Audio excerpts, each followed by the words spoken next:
Leopard on all levels except physical. I am a wolf.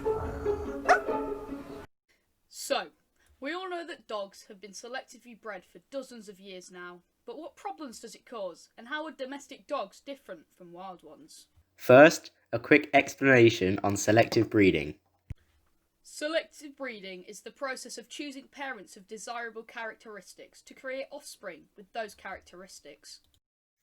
In the case of man's best friend, we have desirable characteristics such as speed, looks, and size. To get these desired characteristics, parents with those certain strengths are chosen to breed to eventually create the perfect pooch.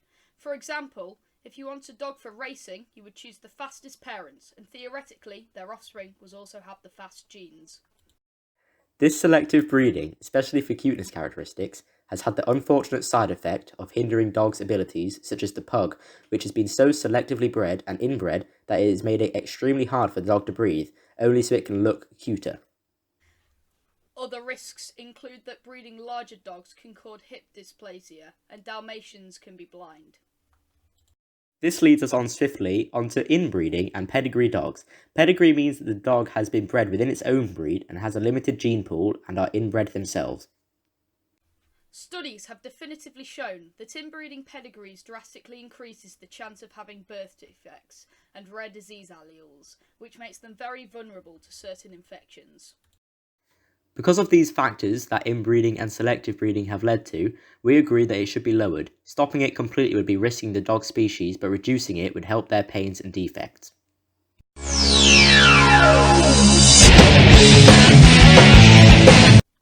Domesticating dogs links with selective breeding, such as dogs bred for hunting and racing, but all dogs, no matter shape or size, are the same species.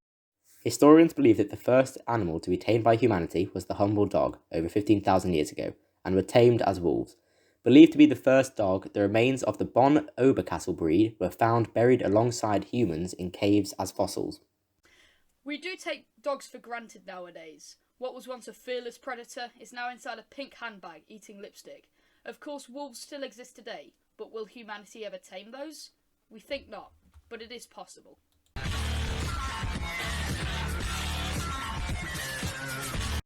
So to sum things up, inbreeding causes deficiencies, Selective breeding causes deficiencies.